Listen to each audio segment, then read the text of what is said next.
Salut à tous, on se retrouve pour l'épisode 3323 du Zap Image. On commence aujourd'hui en ce lundi 9 juin avec des anniversaires et on peut voir par exemple que Sofiane Diop, l'ailier gauche marocain de l'OGC Nice, il fête aujourd'hui ses 25 ans. On continue, on va parler maintenant de ce qui s'est passé lors du week-end dernier. Et on va parler bien sûr des deux finales, donc la petite finale et la grande finale. Et on commence bien sûr avec cette grande finale de la Ligue des Nations. C'était hier soir entre le Portugal et l'Espagne. Score final de partout. De côté portugais, buteur Nuno Mendes, Cristiano Ronaldo, et côté espagnol, Zubimendi et Oyarzabal. A noter qu'à chaque fois l'Espagne menait, puis le Portugal a su égaliser quelques minutes après. Donc du coup 90 minutes de partout, donc du coup prolongation, pas de but, du coup tir au but, et c'est le Portugal qui a été meilleur que l'Espagne. 5-3 pour les Portugais lors de la séance de tir au but, et du coup le Portugal remporte cette Ligue des Nations. Félicitations à eux. Donc voici les statistiques d'aucune équipe portugaise ultra efficace. 7 tirs, 2 tirs cadrés dans le match au bout de 120 minutes de jeu, 2 tirs cadrés, 2 buts. Bon, les 2 frappes cadrées ont fini au fond des filets, et côté espagnol il y a eu beaucoup plus de tirs, donc 16 tirs, 6 tirs cadrés, mais seulement 2 buts marqués. Du coup c'est le Portugal surtout qui a fait la différence lors de la séance des tirs au but, et du coup le Portugal détrône l'Espagne qui avait gagné la dernière édition de la Ligue des Nations. Donc voilà, félicitations à cette sélection portugaise qui devient le premier pays à remporter 2 fois la Ligue des Nations, parce qu'il avait déjà remporté en 2019 lors de la première édition. Ils l'ont remporté bien sûr en 2025. Ils ont remporté également l'Euro 2016, leur premier gros trophée remporté. Donc déjà 3 titres remportés du côté du Portugal sur les 9 dernières années. Voilà, félicitations bien sûr à cette sélection. Donc 6 ans après, CR7 soulève une nouvelle fois la Ligue des Nations. Et tiens, en parlant de la première édition, et bon aujourd'hui, tiens, ce 9 juin, ça fait 6 ans jour pour jour que le Portugal a remporté la première édition de la Ligue des Nations. Et quasiment 6 ans jour pour jour après, le Portugal remporte la deuxième fois ce trophée. Donc voilà, félicitations. Donc à 40 ans, CR7 remporte son 3e trophée avec la sélection. Donc les 3 trophées de l'histoire du Portugal ont été remportés bien sûr avec Cristiano Ronaldo. Et c'est que si on compare l'avant et après Cristiano Ronaldo du côté du Portugal, il a amené un truc fou quand même du côté de cette sélection. Donc avec Ronaldo, donc c'est des participations à la Coupe du Monde, c'est 5 fois, des participations à l'Euro, c'est 6 fois. Et en trophée, c'est 3 trophées. Et avant que Ronaldo joue avec la sélection portugaise, je crois qu'il avait commencé en 2003-2004 à peu près. Donc le Portugal avait été seulement qualifié 3 fois pour les Coupes du Monde, 3 fois pour les Euros et 0 trophée remporté. Donc en plus de je ne sais pas combien d'années d'existence, voilà, que la sélection portugaise voit le jour. Donc depuis, on peut voir, depuis qu'il est arrivé, le Portugal est quasiment à chaque fois qualifié pour les Coupes du Monde, pour les Euros, et surtout 3 titres majeurs. Même si l'Euro reste quand même plus prestigieux, bien sûr, la Ligue des Nations, ça reste bien sûr des trophées à mettre dans le palmarès de la sélection portugaise. Et Ronaldo surtout n'avait plus remporté de titre officiel depuis 2021. C'est vrai que depuis 2021, il n'aurait plus du tout à gagner de titre. Et voilà, donc 4 ans sans trophée, et ça y est, enfin un trophée pour Cristiano Ronaldo. Et surtout, il a été buteur en demi, c'était l'Allemagne en buteur aussi en finale. Donc Ronaldo monte son total de buts à 938, dont 138 buts inscrits avec la sélection portugaise. Donc félicitations bien sûr à CR7. Et en interview d'après-match, il a dit: j'ai gagné beaucoup de titres en club, mais rien n'est meilleur que de remporter des trophées avec le Portugal. Voilà, Ronaldo a un amour sans limite envers son pays. Donc pour la CLCO, je suis capable de me briser une jambe. Je me suis blessé à l'échauffement, mais il faut se forcer. Il a parlé aussi du jeune Lamine Yamal. S'il vous plaît, laissez-le tranquille. Donc Lamine n'a que 17 ans. Je vais vous redemander une chose, de le laisser tranquille, il doit rester serein et de ne pas lui mettre une énorme pression, bien sûr, à Lamine Yamal. Parce que oui, c'est un joueur qui va certainement marquer une époque, mais il faut lui laisser le temps de jouer, laisser le temps en gros de montrer la magnifique carrière qu'il va certainement faire, bien sûr. Lamine Yamal, donc voilà le beau message bien sûr de CR7 sur le jeune espagnol.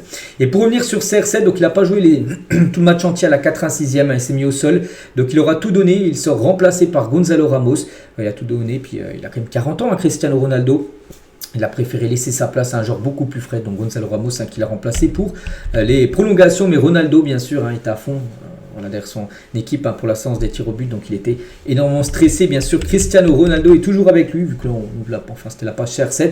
À la mi-temps, il a changé son maillot avec Nico Williams. Enfin, c'est surtout Nico Williams qui lui a demandé son maillot. Et du coup, voilà, il y a eu un échange de maillots entre les deux. Et toujours avec Cristiano Ronaldo, et certainement, je crois, pour finir avec lui, il a été aussi questionné par rapport à son futur. Est-ce qu'il va rester Al Nasser? Donc oui, c'est lui qui l'a dit. Reste Al Nasser, oui. Voilà, donc il confirme en gros qu'il va certainement prolonger son contrat Al Nasser. Donc déjà, là, il était focus à 100% sur cette Ligue des Nations qu'il a remportée, tant mieux. Donc là, certainement dans la semaine, vu que là c'est les vacances maintenant pour CR7, donc il va prolonger normalement de 2 années supplémentaires du côté de son club. Donc félicitations à Ronaldo. On continue à parler de Nuno Mendes. Voilà, donc meilleur joueur du match, Nuno Mendes. Quelle performance encore du défenseur gauche du PSG, buteur, celui qui a égalisé. Et Nuno Mendes a inscrit son premier but sous les couleurs du Portugal. Une magnifique frappe du pied gauche. Petit filet opposé, vraiment très beau but, bien sûr, Nuno Mendes. Bon, là, c'est sur cette action-là qui marque, bien sûr. Donc, une photo de lui avec son grand ami Rafael Leao. Les deux sont très amis du côté de la sélection portugaise. Et regardez, dans le quart avant d'arriver du côté de la finale, donc Leao affiche son ami Nuno Mendes avant le match. Il s'est réveillé, il a sorti un classique. Il était total détente, aucun stress pour Nuno Mendes qui était en train de dormir avant le match. Et après, on sait la performance, bien sûr, qu'il a réalisée. Et Nuno Mendes, après avoir pocket Lamine Yamal, c'est vrai que Lamine Yamal, hier, n'a pas fait un grand match. On en parlera tout à l'heure après du cas Lamine Yamal. Mais c'est parce qu'en face, il y avait un grand Nuno Mendes qui l'a complètement éteint, en gros. Donc, c'est un duel comme tous les autres. J'ai déjà affronté beaucoup de joueurs talentueux. Aujourd'hui, j'ai empêché Lamine de faire ce qu'il fait le mieux, de faire la misère aux défenses adverses. C'est que Lamine Yamal, hier, n'a pas fait un super match parce qu'en face, tu avais peut-être le meilleur défenseur gauche actuellement du monde, bien sûr, le Portugais Nuno Mendes. Toujours avec les Portugais du PSG. On a parlé de Nuno Mendes, on peut parler aussi de Vitinha, un crack qui a tout gagné cette saison. Ligue des Champions, Ligue des Nations, Ligue 1, Coupe de France, Trophée des Champions, nommé dans l'équipe type de la Ligue des Champions, nommé dans l'équipe type de la Ligue 1. 3 fois homme du match cette saison en Ligue des Champions. C'est une saison Ballon d'Or que nous sort Vitinha. Bon, il ne gagnera pas le Ballon d'Or certainement, parce qu'il y a d'autres joueurs peut-être qui seront devant lui, mais finir rien que dans le top 10, voire même top 8, top 5, ça peut être envisagé bien sûr pour Vitinha. Moi je pense qu'il peut vraiment finir dans le top 5 Vitinha vu la saison qu'il est en train de réaliser. Le Portugais, n'oubliez pas qu'il y a encore la Coupe du Monde des clubs qui peut disputer en cas de titre bien sûr. Là vraiment, ça pourrait même être une place sur le podium bien sûr pour Vitinha. Et les deux meilleurs milieux du monde sur une photo, c'est qu'on parle beaucoup de Vitinha et de Pedri, les deux meilleurs milieux de terrain actuellement au monde. Et les deux hier s'affrontaient lors de cette rencontre. Et le quintuplé réalisé par Nuno Mendes, Vitinha, Neves et Gonzalo Ramos, bien sûr les joueurs du PSG. Pour l'instant, avec ces 5 trophées-là, et peut-être le 6e, la Coupe du Monde des clubs qui commence dans ces jours pour le PSG, ce sera dimanche prochain. Donc voilà, félicitations bien sûr aux 4 qui ont gagné il y a à peu près une dizaine de jours, la Ligue des Champions à Munich et sont revenus. C'est à Munich également le match hier. Et pour gagner cette fois-ci, cette Ligue des Nations. Et João Neves, donc il a dit, Cristiano Ronaldo joue à l'Euro 2004 alors que je n'étais même pas né. Maintenant, nous gagnons ensemble. Voilà, pour vous montrer vraiment la génération, la nouvelle génération qui arrive, bien sûr. Et Ronaldo, la légende bien sûr, qui était déjà bien sûr avec la sélection portugaise, alors qu'il y a des joueurs portugais qui n'étaient toujours pas nés quand Ronaldo avait joué l'Euro 2004 qui avait lieu au Portugal. Et pour revenir sur Nuno Mendes, donc il a parlé aussi du Ballon d'Or. Il milite bien sûr pour Dembélé au Ballon d'Or. C'est plutôt aussi une bonne nouvelle les gars que Lamine Yamal n'a pas fait un grand match. C'est vrai que si Dembélé venait à remporter le Ballon d'Or, Dembélé pourrait remercier Nuno Mendes, son coéquipier du PSG, d'avoir bien canalisé Lamine Yamal, parce qu'on l'a pas vu. Donc il a dit pour l'instant il y a Lamine Yamal et Ousmane Dembélé, mais un joueur va jouer la Coupe du Monde des clubs et l'autre non. Lamine et le Barça ne sont pas qualifiés. Donc Dembélé vraiment un joueur incroyable, je l'aime beaucoup, je suis vraiment heureux qu'il traverse un si bon moment, car dans le passé il a subi de nombreuses blessures. Je vais continuer à tout faire pour l'aider. Et hier, il l'a vraiment aidé lors de cette finale en empêchant Lamine Yamal de réaliser un grand match et surtout en plus, lui a été buteur, donc il a fait mal à cette équipe espagnole. Donc ça peut avoir une incidence, bien sûr, pour le Ballon d'Or. Ça, c'est plutôt une bonne nouvelle pour Ousmane Dembélé. Luis de la Fuente, sélectionneur de l'Espagne. Là, on a beaucoup parlé côté portugais, on va parler maintenant côté espagnol. Donc de la Fuente, il a parlé de Lamine. Donc pour moi, Lamine Yamal est le favori pour le Ballon d'Or. C'est le meilleur joueur du monde et il a fait plus que ce qu'il a fallu pour remporter le Ballon d'Or. Voilà ce qu'il a pu dire à la fin du match, malgré que il n'y a pas de victoire finale de Ligue des Nations pour l'Espagne de Lamine Yamal. Pour lui, il reste toujours sur Lamine Yamal, bien sûr, Ballon d'Or. Bon, après, c'est le sélectionneur de l'Espagne. C'est son joueur, il ne va pas militer pour Dembélé, bien sûr. Et Luis de la Fuente explique aussi pourquoi il a changé Lamine Yamal à 15 minutes de la fin. Il a dit, nous voulions plus d'énergie, nous avions besoin d'alliés frais. Il était fatigué, il n'a que 17 ans, nous devons le reposer. Donc voilà, en gros, pourquoi il n'a pas fini le match, en gros. Lamine Yamal, et c'est vrai que ça a été un match très compliqué pour lui. La preuve, les gars, regardez, aujourd'hui, dans le journal, l'équipe a les notes. On peut voir par exemple des grosses notes. Il y a un côté portugais, Nuno Mendes, une note de 8 sur 10. Très gros match. Voilà, Ronaldo, c'est une note de 7. Vitinha, c'est une note de 7. Voilà, ça a été les 3 meilleurs joueurs du côté du Portugal. Et côté espagnol, bon, il y a des grosses notes. Zubimendi, Oyarzabal, c'est 7. Il y a des notes très basses, les gars. Mingueza, c'est 2 sur le défenseur droit. Et Lamine Yamal, les gars, c'est 3 sur 10. Donc un match très compliqué, bien sûr, de la part de Lamine. Donc saison terminée pour Lamine Yamal. Je l'ai dit qu'il est remplacé en fin de match. par Jérémy Pinault. Et du coup, si on fait le bilan de Lamine Yamal, bon, ça reste comme une saison incroyable. Hein. C'est une saison, bien sûr, qui peut lui valoir le ballon d'or. Hein, voilà, il est pas hors course, hein, bien évidemment, il est toujours dans la course. Donc 61 matchs, 21 buts, 22 passes D, meilleur passeur de Liga, meilleur joueur U23 de Liga, plus beau but de la Ligue des Champions. Hein, c'était le but quand il perdait 2-0 au match aller contre l'Inter. Il a marqué le but de 1, souvenez-vous, quand il avait dribblé 4-5 joueurs d'Inter. C'est le plus beau but de cette saison de la LDC. Meilleur dribbleur d'Europe, hein, donc Liga, Coupe du Roi, Super Coupe d'Espagne. Est-ce que ça suffit pour être le ballon d'or? Oui, certainement. Après, voilà, Dembélé aussi aura toutes ses cartes, hein, bien sûr, pour remporter ce prochain ballon d'or, on verra. Et là, Lamine Yamal, du coup, ne remportera pas cette Ligue des Nations. On verra, bien sûr, parce qu'il en participera, bien sûr, à d'autres et il aura certainement la chance de le remporter, peut-être ce trophée. Hein. Regardez le regard de Lamine Yamal sur Cristiano Ronaldo, avec la Edener, bien sûr, des joueurs portugais pour les joueurs espagnols. Hein. Et que ce soit Lamine Yamal ou Ronaldo, donc les deux, bien sûr, ont souffert lors de la séance, bien sûr, de tir au but, hein, qui a tourné plutôt en faveur du Portugal. Hein. Et on va parler de Morata, qui a été le seul à rater son tir au but lors de la séance. Voilà, donc demi-finale de l'Euro 2021, il avait également loupé son tir au but, ce qui avait éliminé l'Espagne. Ça avait été un Espagne, je ne sais même plus contre qui, Italie je crois, en demi-finale. Voilà, donc il a loupé son tir au but, il a également loupé son tir au but, Morata, lors de cette séance hier. Hein. Et au lieu de célébrer avec ses coéquipiers, donc Ronaldo est directement allé soutenir Morata, qui a raté le seul tir au but de la séance, hein, la classe. Hein, il aurait pu fêter avec tout le monde, non, il est parti directement voir Morata. Connaît, bien sûr, il a pu le côtoyer dans différents clubs dans le passé et du coup voilà, il est parti le soutenir bien sûr après cette séance. Et toujours tiens sur cette rencontre aussi une petite info les gars, avant le match, hein, regardez tous les joueurs espagnols les gars, ils regardaient le match de finale de Roland Garros, hein, qui a été exceptionnel, hein. J'ai regardé la fin du match, hein, de tennis, là c'était fou, entre Sinner et Alcaraz. Alors, ils étaient tous bien sûr devant leur téléphone pour savoir qui allait gagner ce match qui a duré plus de 5h, 5h20 je crois à peu près, hein, c'est fou, même 5h29 voilà, pour être exact. Regardez, ça fait là une journée de l'équipe aujourd'hui. Pas de Portugal ou d'Espagne ou même de l'équipe de France qui a joué hier, on parlera juste après, mais plutôt ce match de légende, hein, pour féliciter bien sûr ces deux grands champions et Alcaraz bien sûr qui a remporté ce Roland Garros. C'est Alcaraz, hein, vainqueur de Roland Garros, mais grand fan de football, grand fan du Real Madrid. Et il était très déçu, bon, pas par rapport au Roland Garros, il a été très heureux, mais très déçu que l'Espagne. Parce qu'après, il a regardé le match, hein, c'est un grand fan de football. Il a regardé le match à la télé, puis il était déçu, bien sûr, de cette défaite de l'Espagne au tir au but. Voilà ce qu'il y a à dire sur ce Espagne-Portugal. Félicitations, bien sûr, au Portugal. On continue, on va parler de la petite finale. Je ne sais pas si j'ai regardé le match, et du coup, je l'ai regardé. D'ailleurs, j'étais devant ma télé. Ce Allemagne-équipe de France, donc que dire? Bon, la France déjà s'impose 2-0. Bon, tant mieux. Après, il y aurait une défaite. Ça m'aurait été égal, hein, que la France gagne ou perdait, parce que pour moi, c'était un match sans enjeu. Bon, tant mieux. Du coup, la France finit 3e. Hein, donc Mbappé, buteur, et Michael Olise également buteur sur une passe D de Kylian Mbappé. Donc chaque équipe a eu sa mi-temps. L'équipe de France, la deuxième mi-temps. L'Allemagne, la première mi-temps. Au bout de 5 minutes de jeu, l'Allemagne aurait déjà pu mener 2 voire 3-0. Déjà des occasions énormes, hein. Voilà, que Mike Maignan a sorti, surtout que les joueurs allemands ont tiré sur Mike Maignan. Ils auraient tiré un peu sur le côté, ça a été peut-être plus de chances de marquer. Bon bref, ça fait 2-0 pour l'équipe de France. Donc voici les stats, hein. Donc 20 tirs pour l'Allemagne, 6 tirs cadrés, ça fait 0 but marqué. Donc l'équipe de France peut-être moins de tirs, hein, 16 tirs, mais 9 tirs cadrés quand même pour les Français, hein, 3 tirs cadrés de plus que l'Allemagne. C'est qu'en début de match, il n'y a que des occasions de l'Allemagne. Et je dis l'équipe de France en seconde mi-temps a eu énormément d'occasions aussi, hein. Il y a eu des poteaux touchés, tout ça. Donc bon, la France voilà, s'est imposée 2-0 lors de cette rencontre, hein. 2 matchs, 2 défaites pour l'Allemagne, en plus c'était chez eux, hein, lors de cette finale four, hein, c'est pas fou, hein, pour les Allemands.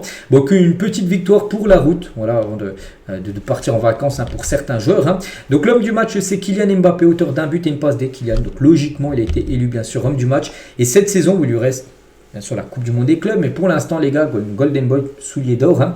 Pichichi, donc meilleur buteur de Liga, donc 62 matchs, il a marqué 45 buts et 7 passes D, que ce soit avec l'équipe de France plus les stats avec le Real Madrid, donc une très belle saison bien sûr pour Kylian Mbappé. Et Mbappé avec son but en équipe de France hier, hein, il a inscrit son 50e but en équipe de France, c'est une barre, hein, quand même. 50 buts en bleu, hein. Donc il n'est plus qu'à 7 buts du record de Giroud. Voici les 3 meilleurs buteurs actuellement de l'équipe de France. Donc Mbappé 50, Henry 51. Donc peut-être pour la prochaine trêve, hein. Donc la prochaine trêve internationale, ça sera au mois de septembre. Voilà, donc je ne sais plus c'est contre qui, hein, que la France jouera. Bon bref, il y aura 2 matchs. Si Mbappé venait à marquer 1 ou 2 buts, ben, il pourrait passer peut-être deuxième, hein. Et il y a Giroud 57 buts. Donc on pense que Mbappé là d'ici quelques mois, hein, certainement sera le meilleur buteur, hein, de l'histoire des Bleus, hein. Et Mbappé devient quand même le 4e plus jeune joueur de l'histoire à atteindre les 50 buts en sélection européenne. Donc il a atteint cette barre des 50 buts à 26 ans et 5 mois. Hein, Kylian Mbappé qui fêtera ses 27 ans en décembre prochain. Et Mbappé surtout, il a marqué mais sans pénalty. Et ça, c'est en équipe de France, c'était rare, hein. Mbappé a inscrit son premier but dans le jeu depuis un an en équipe de France. Sa dernière réalisation dans le jeu datait du 5 juin 2024, il y a à peu près un an, contre le Luxembourg en match amical, la dernière fois qu'il a marqué dans le jeu. Sinon, c'était que des buts, il a marqué quelques buts, mais sur penalty. Par exemple, le match contre, c'était contre qui, l'Espagne, il y a quelques jours, il a marqué sur penalty. Donc là, c'est dans le jeu. Voilà. Donc ça va lui faire du bien, bien sûr. À Kylian Mbappé, surtout en équipe de France. Et Mbappé a également délivré une passe D pour Michael Olise. Donc 32e passe D en équipe de France pour Mbappé qui a déjà délivré aussi une passe D lors du dernier match. Donc avant il était ex-aequo avec Griezmann, les deux étaient à 30. Puis là du coup Mbappé sur ses rassemblements 2 passes D, du coup il monte à 32. Il est le meilleur passeur bien sûr décisif de l'histoire des Bleus. Donc voilà, 3e meilleur buteur et 1er meilleur passeur. Voilà, donc bientôt il sera meilleur buteur, meilleur passeur de l'histoire de l'équipe de France. Kylian Mbappé qui a obtenu une belle note de 7 sur 10 par rapport à son match, comme Mike Maignan, 7 sur 10 qui a été surtout très bon au tout début de match. Mike Maignan, parce que l'équipe de France, j'ai dit, a subi quand même de grosses occasions. Et voici les notes de ce Allemagne-France. Donc des joueurs qui ont été à la hauteur, côté français, Mike Maignan, Mbappé 7. Après Tchouaméni, c'est par exemple une note de 6. Puis après il y en a quelques-uns. Gusto aussi qui a été pas mal, 6. Puis après Kolo Muani 4, Cherki 4, je trouve ça un peu sévère, ils ont pu lui mettre 5. Je vois pas pourquoi Marcus Thuram aurait 5 et Cherki 4. J'ai pas trouvé meilleur Thuram que Cherki. Voilà, donc Cherki, je trouve il a fait un match moyen, pas non plus insuffisant. Donc bon bref, voilà les notes de l'équipe. Et côté allemand, Ter Stegen qui a arrêté quand même pas mal de tirs, une note de 6 malgré les 2 buts concédés du gardien du FC Barcelone. Et pour revenir sur Mbappé, donc ça fait du bien de recommencer à marquer parce que je suis l'un des meilleurs buteurs de l'histoire de l'équipe de France. Je savais que ça allait revenir. Et tant mieux bien sûr pour lui. Et Mbappé encore interrogé sur le Ballon d'Or à chaque fois qu'il est en conférence de presse. Les journalistes lui disent le Ballon d'Or qui va le gagner.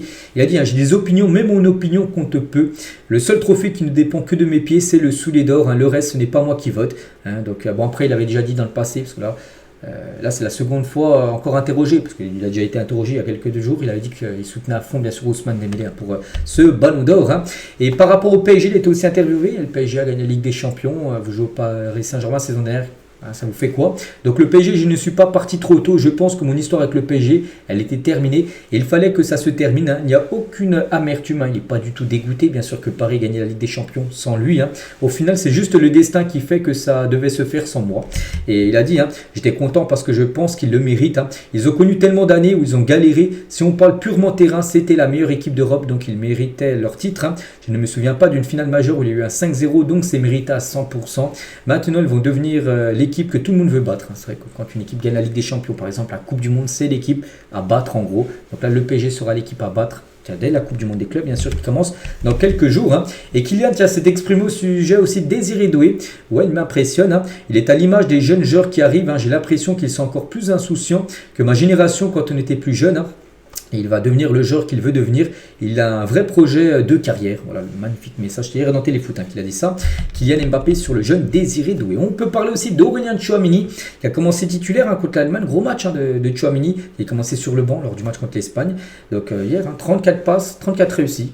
Voilà, donc voilà, c'est pas mal, 100% de passes réussies, 7 transversales réussies sur 7 tentés et 4 duels gagnés sur 5 tentés. Grosse performance de la part de Tchouaméni hier lors de cette rencontre contre l'Allemagne.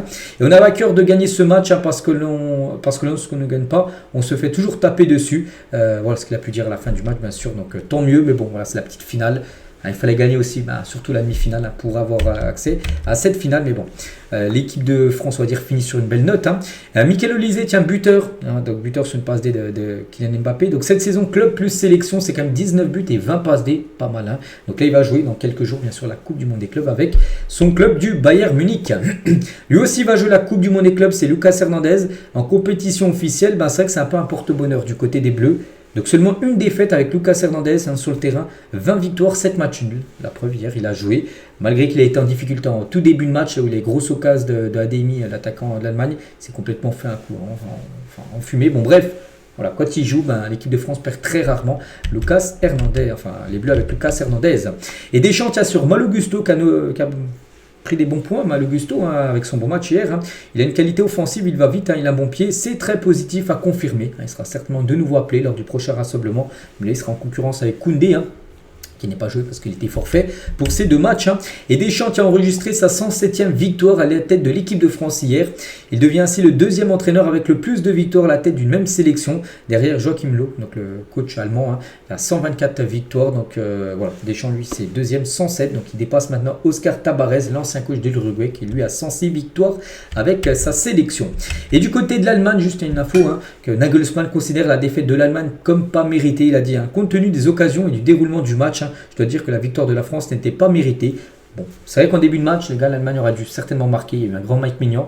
Après, regardez, les tirs cadrés, c'est bien les tirs. C'est que l'Allemagne a eu 20 tirs, la française, mais les tirs cadrés, 9 pour la France, 6 pour l'Allemagne. Donc voilà, la France a complètement rééquilibré, même passé devant en termes de tirs cadrés, tout ça. C'est-à-dire qu'ils auraient même pu marquer plus de buts que la France. Donc voilà, sur l'ensemble du match, maintenant, la France, c'est pas non plus un scandale qu'ils ont gagné hier contre l'Allemagne, mais c'est vrai qu'ils auraient dû marquer certainement les Allemands. En début de match, il fallait le faire, ils l'ont pas fait. Tant pis pour eux. Voilà ce qu'il y a à dire sur ce France-Allemagne, sur cette Ligue des Nations qui est officiellement terminée. Voilà. Prochaine édition, ça sera, je sais plus, dans 2-3 ans, je ne sais même plus c'est dans quelle année. Bon, pas la prochaine, la Coupe du Monde, c'est vraiment dans 2 ans. Ça sera une année creuse, il n'y aura pas d'Euro, pas de Coupe du Monde. Ça sera là la Ligue des Nations. On continue les gars. On va parler maintenant d'autres matchs, des matchs pour se qualifier pour la future Coupe du Monde. Et tiens, l'Angleterre contre l'Andorre. J'avais dit samedi, voilà, certainement avoir un gros score. Bon, oui, l'Angleterre a gagné, mais 1-0 seulement. Harry Kane a été l'unique buteur. Parce que voilà, des fois, quand tu joues contre Andorre, tu peux en plier 5, 6, 7, 8, 9, 10. Voilà. Bon, seulement 1-0. Bon, victoire des Anglais. Bon, après, c'est totalement dominé le match. 20 tirs, 10 tirs cadrés et quand même 9 arrêts du gardien d'Andorre. Voilà, ce qui a soulager son équipe par rapport au score, sinon il aura pu être beaucoup plus lourd. Donc eux, c'est seulement 4 tirs, 0 tir cadré pour cette équipe. Et record, Thomas Tuchel devient le premier coach de l'Angleterre à remporter ses 3 premiers matchs sans concéder un seul but. L'Albanie 2-0, Lettonie 3-0 et Andorre 1-0. Bon oui, en face, c'était quand même des équipes relativement, on va dire, faibles. On verra voilà, quand ça sera un gros morceau en face. Tiens, l'Angleterre va jouer un match amical. La prochaine rencontre des Anglais, c'est demain, mardi, qu'on va face au Sénégal. Où là, il y a des bons joueurs en face. On verra ce que ça donnera. Pour bien sûr la sélection anglaise, ce sera un match bien sûr amical. Et toujours avec l'Angleterre, ils sont actuellement la sélection qui est la plus chère du monde. Si on cumule la valeur de tous les joueurs. Écoute, voilà, cet effectif anglais, plus de 1,4 milliard d'euros. C'est plus que la France, que l'Espagne, que les autres grosses nations. Il y a des secrets cracks. C'est en Angleterre, actuellement l'équipe la plus chère. Il y a les Pays-Bas qui jouent contre la Finlande aussi. Un premier match pour se qualifier pour la future Coupe du Monde. Ça commence bien pour les Néerlandais. Victoire 2-0, Depay et Dumfries ont été les 2 buteurs en tout début de match. 6e et 23e minute de jeu. Là aussi une victoire logique et méritée bien sûr des Néerlandais. Tiens, Dumfries qui a été buteur, un 2e but. Et Dumfries, il a été aussi questionné par rapport à la semaine d'avant, la finale Ligue des Champions. C'est ce qui s'est passé. Parfois, je me réveille en sursaut, je me demande qu'est-ce qui s'est passé en gros lors de cette finale. Mais pas qu'il joue du côté de l'Inter. Donc Dumfries revient sur la lourde défaite 5-0 face au PSG. Il a dit c'est encore difficile à accepter. Ai-je fait le deuil? Non, absolument pas. Je dois l'admettre honnêtement. Ils étaient supérieurs en tout. Une victoire totalement méritée du PSG. Donc voilà, lui il dit que le PSG était tout simplement trop fort pour son équipe. Et c'est pas ce qui s'est passé. Enfin, il comprend pas ce qui s'est passé lors de cette finale. Voilà ce qu'il a pu dire Dumfries. C'est à la fin du match. Il a été buteur, il a été questionné par rapport à ça. Au programme aujourd'hui, tiens, du côté des matchs qualificateurs pour se qualifier pour la future Coupe du Monde. Voici le programme. Tiens, Belgique-Pays de Galles. N'oubliez pas que la Belgique a concédé le nul contre Macédoine du Nord. Il y a quelques jours, il faut gagner pour les Belges. La Croatie contre la République tchèque. La Norvège qui a posé un 3-0 contre l'Italie. Ils vont devoir confirmer en Estonie. Il Ferro contre Gibraltar. Bon, là, c'est un petit match. Et Italie contre la Moldavie. Et Italie n'a pas le choix. Ils ont pris un 3-0 contre la Norvège. N'oubliez pas, il y a le premier de chaque poule qui se qualifie. Donc la Norvège, bon, pour l'instant, on verra. Mais voilà, ils ont déjà gagné contre l'Italie. L'Italie doit absolument s'imposer contre la Moldavie. Et défaite 3-0 il y a quelques jours. Donc en Italie, ils se font complètement clasher. Cette sélection, la Gazzetta italienne, ils ont mis la Nazionale, risque sérieusement de manquer le mondial 2026. Ce serait la 3e fois d'affilée. N'oubliez pas qu'ils n'avaient été pas là en 2018, pas là en 2022. Déjà, c'est 2 années de trop voilà, que l'Italie n'était pas là. Imaginez s'ils font un 3e mondial sans Coupe du Monde. Pas possible, mais c'est une équipe qui a gagné 4 fois la Coupe du Monde. Donc ce sera un point de non-retour pour le football italien s'ils venaient pas se qualifier. Coa Sport, ils ont mis un désastre. Quelle tristesse après le 3-0 perdu contre la Norvège. Et Tuto Sport, ils ont dit la honte, objectif barrage désormais. Parce que les deuxièmes passent par les barrages. Enfin, il y aura des matchs de barrage. Voilà, en gros, maintenant pour eux, c'est objectif barrage. Parce qu'ils disent que la première place, c'est plus possible. C'était seulement la première journée. Mais il va falloir gagner absolument ce soir, bien sûr, pour l'Italie contre la Moldavie. Et officiel, les gars, après cette cette humiliation 3-0 contre la Norvège. Hein. Et ben Spalletti annonce avoir été licencié de la sélection italienne. Il n'y a plus de coach. Enfin, un nouveau coach qui va débarquer. Donc, il va être encore là contre la Moldavie ce soir. Bon, pas le vu. Voilà, le match ce soir. Ça sera son dernier match. Hein. Le président Gravina m'a annoncé que je serai relevé de mes fonctions après le match face à la Moldavie. Donc, voilà. Ce soir, à la fin du match, ça sera fini. Ce sera plus Spalletti le coach. Hein. Voilà, ils essaieront de trouver un nouveau coach avant la prochaine trêve qui aura lieu au mois de septembre prochain. Voilà ce qu'il y a à dire sur cette sélection italienne. On continue avec le programme. Donc là, je vais montrer les programmes des matchs officiels. Mais là, il y a aussi pas mal de matchs amicaux aujourd'hui. Toutes ces rencontres-là. Tiens, le Maroc contre le Bénin, la Guinée équatoriale contre le Cameroun, la Tunisie contre la Centrafrique, le Kosovo contre les Comores, il y a qui Gabon, Libéria. Voilà le programme aujourd'hui. Avec pas mal d'équipes africaines qui jouent des matchs amicaux aujourd'hui. Hein. Par exemple, c'est Sénégal demain contre l'Angleterre, on a parlé. Et tiens, ce week-end, il y avait également aussi pas mal de matchs amicaux. Tiens, les États-Unis contre la Turquie. La Turquie s'est imposée 2-1. C'était aux États-Unis ce match. Hein. Ça a mal commencé pour les Turcs. Ils perdent 1-0 au bout de 1 minute de jeu. Puis Arda Güler a égalisé à la 24e. J'ai vu le but. Hein. Moi, je n'ai pas vu le match, mais j'ai vu le but d'Arda. Un but un peu chanceux, un peu de gag, on va dire. Hein. Et Turkoglu a été buteur 3 minutes après. Du coup, la Turquie s'est imposée 2-1 lors de cette rencontre. Hein. Et quand des policiers américains demandent photo et autographe à Arda Güler, voilà, c'est la star, hein, bien sûr, de la Turquie. Il joue au Real Madrid, tout ça. Donc, il est hyper connu. Donc, voilà, il voulait même des selfies, hein, les policiers américains, avec le jeune, bien sûr, Arda Güler.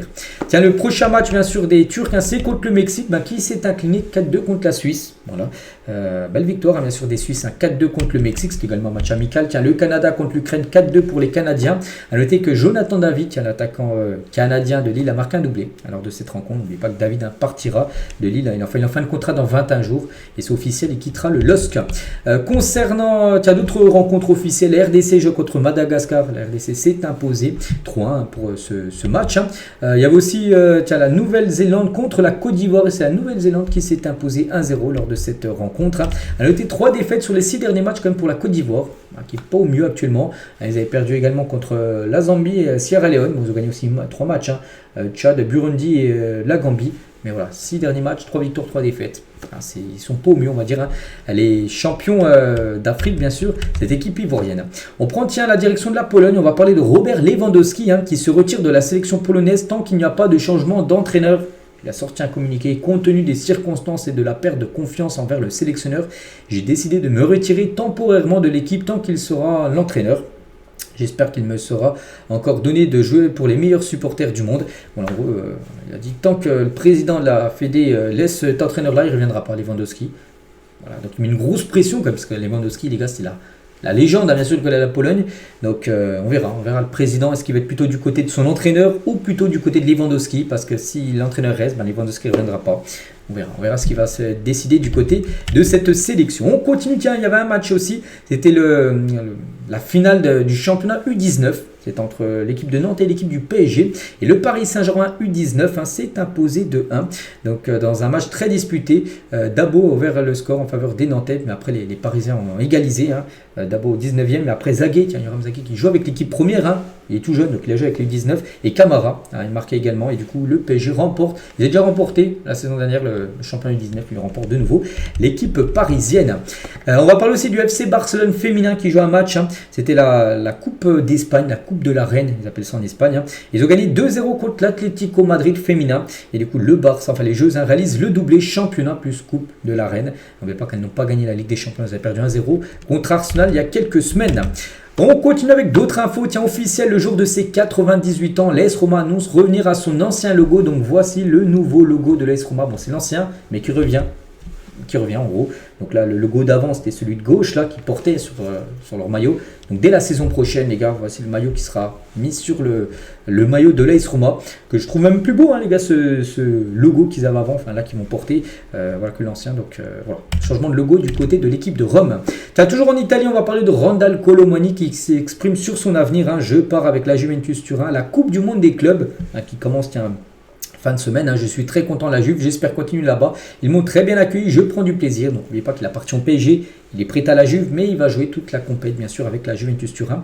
Randal Colomani, malgré que son prêt s'arrête au 30 juin, n'oubliez pas que la Coupe du Monde des clubs, si la Juve va jusqu'en finale, la finale c'est le 13 juillet. Donc il serait plus sous contrat, mais en gros son contrat était moins prolongé pour jouer jusqu'à que la Juventus atteigne bien sûr la fin du tournoi, on verra. Tiens, on va parler de l'ancien club bien sûr de Randal Colomani, son club actuel, mais l'ancien club où donc le PSG. Et voici des images du prochain maillot domicile du PSG pour la saison 2025-2026. Donc ce maillot, les gars, sortira le 12 juin officiellement. Donc là, on est le 9, donc c'est le 12. Là, c'est dans 3 jours, les gars, officiellement, le PSG dévoilera bien sûr ce maillot. Bon, il a déjà fuité. Ce sera ce maillot-là que porteront également les joueurs du PSG pour la Coupe du Monde des clubs. Voilà, pour la Coupe du Monde des clubs et la saison prochaine de Ligue 1, de Ligue des Champions, ça sera ce maillot. Du côté de Marseille aussi, donc c'est pas encore officiel, mais voici à quoi devrait ressembler le futur maillot de l'OM. Il avait même été porté par Jules lors de son concert au Vélodrome il y a à peu près 2-3 semaines. Donc voilà, ça devrait être bien ce maillot-là, les gars. Et ce maillot de Marseille devrait être aussi dévoilé là très prochainement. Le maillot marseillais. Et à noter que Ed Sheeran, qui est un chanteur et soprano, est aperçu avec le nouveau maillot de l'OM. Parce que Ed Sheeran, je crois qu'il était en concert au Vélodrome, je crois que c'était samedi soir. Il y avait soprano. Et ils ont joué à la pétanque ensemble à Marseille. Et il avait le maillot, bien sûr, de l'Olympique de Marseille. Le chanteur anglais. On revient nous sur le Paris Saint-Germain et sur la Coupe du Monde des clubs. Officiel, TF1 diffusera le premier match du PSG à la Coupe du Monde des clubs. Ça sera face à l'Atlético Madrid.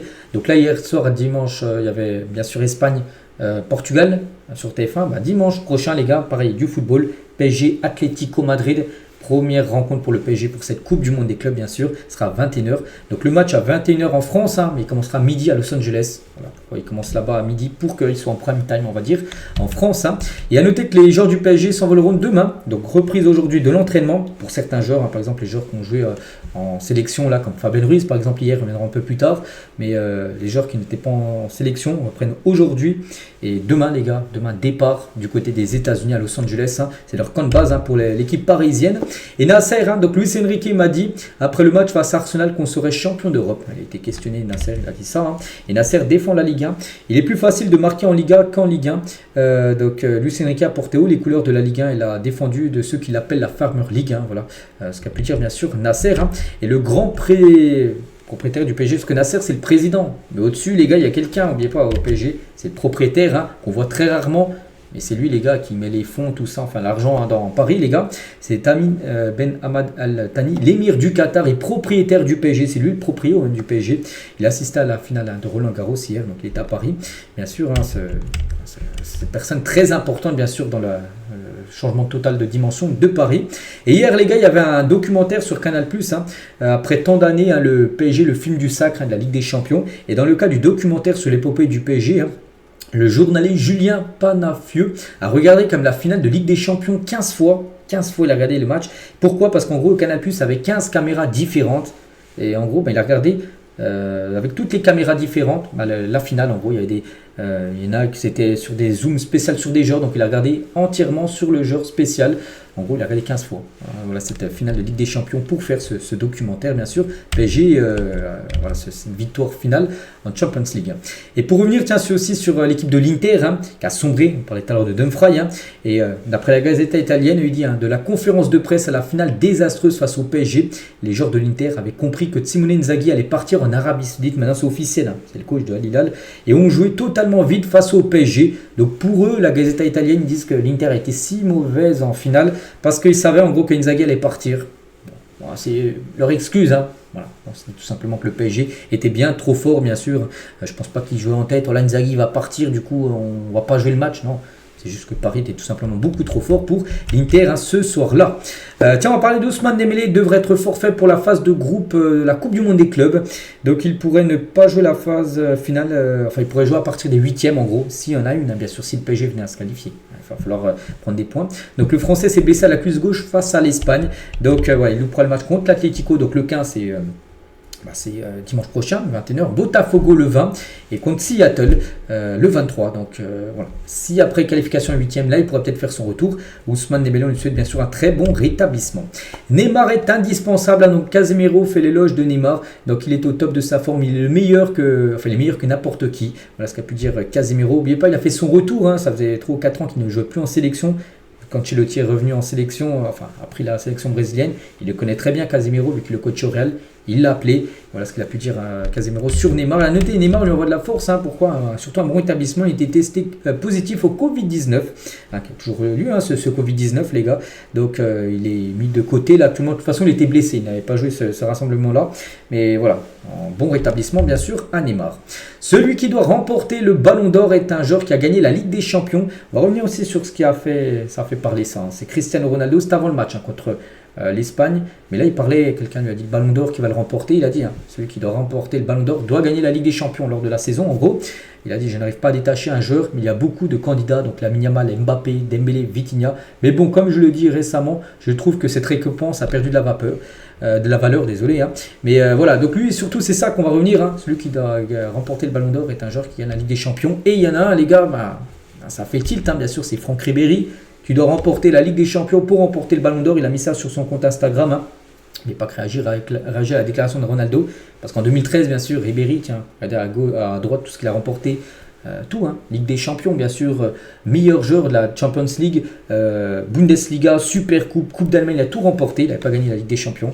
Et quand Ronaldo dit, voilà, le joueur qui doit gagner la Ligue des Champions doit gagner le Ballon d'Or, à l'époque, en 2013, il a dit que lui, c'était totalement mérité. Voilà, donc il dit ça en 2013, puis là, en gros, il y a un peu l'inverse. Voilà, en gros, on peut comprendre bien sûr Ribéry qui ne soit pas du tout d'accord avec la déclaration de Cristiano Ronaldo. On va parler un peu, quelques infos mercato, les gars, très rapide là. Tiens, here we go pour Jude Bellingham à Dortmund. Voilà, il va quitter Sunderland où il aurait pu jouer en première ligue. Il va rejoindre l'équipe allemande Dortmund. Montant du transfert 33 plus 5 millions de bonus. Il s'agit de la vente la plus chère de l'histoire de Sunderland. Voilà. Il va faire le même parcours que son frère. Pour l'instant, il va aller du côté de Dortmund et pourquoi pas après le Real comme son frère, son grand frère Jude. Donc voilà, c'est quasiment fait. Ça pourrait se faire là dans la semaine. Un autre Erwigo, c'est Franco Mastantuono qu'on a beaucoup parlé la semaine dernière. L'année dernière, les gars, on en parlait qu'il est à 2 doigts du PSG. Qui a rejoint Paris. Et maintenant, une semaine après, il y a le Erwigo qui va rejoindre le Real Madrid. Il va signer 6 ans jusqu'en 2031. Prix du transfert 40 millions d'euros que va débourser le Real Madrid. Ça aussi, ça peut se faire là à tout moment. Il devra arriver après la Coupe du Monde des clubs. Il va jouer cette compétition avec son club de River Plate. Un transfert officiel, c'est celui de Luis Enrique qui quitte l'Olympique de Marseille, rejoint l'Inter Milan pour 5 ans. Donc, montant du transfert, 25 millions d'euros qu'a déboursé l'Inter. Il jouera la Coupe du Monde des clubs avec l'Inter. Luis Enrique, donc l'OM l'avait acheté environ 8 millions d'euros en 2021. Il leur vend 25, donc une grosse plus-value. N'oubliez pas qu'en plus, un coup, il avait été mis de côté à Marseille. Il avait été envoyé à Flamengo, je crois, au Brésil. Puis du coup, il est revenu un coup à Marseille, après son prêt à Flamengo. Puis là, vraiment, ça a été explosion pour lui. Il a été très bon. Et voilà, en gros, une magnifique trajectoire, bien sûr. Sacré vent, des sacrées trajectoires, bien sûr, pour Luis Enrique. Et sinon, plein d'autres infos mercato, les gars. J'en ai parlé de 1, 2, 3. Les gars, il y en a plein. On a plein de périodes de mercato. Il y a plein de choses. Ça sera sur ma chaîne BizBiz Mercato. Genre 2 vidéos par semaine, le lundi et le jeudi. On est lundi. Ça tombe bien. Tout à l'heure à 17h. Il y aura une grosse vidéo qui sortira avec tout ce qu'il y a à dire sur les infos mercato. Allez, je vous laisse, les gars. Je vous souhaite une très bonne journée et à demain.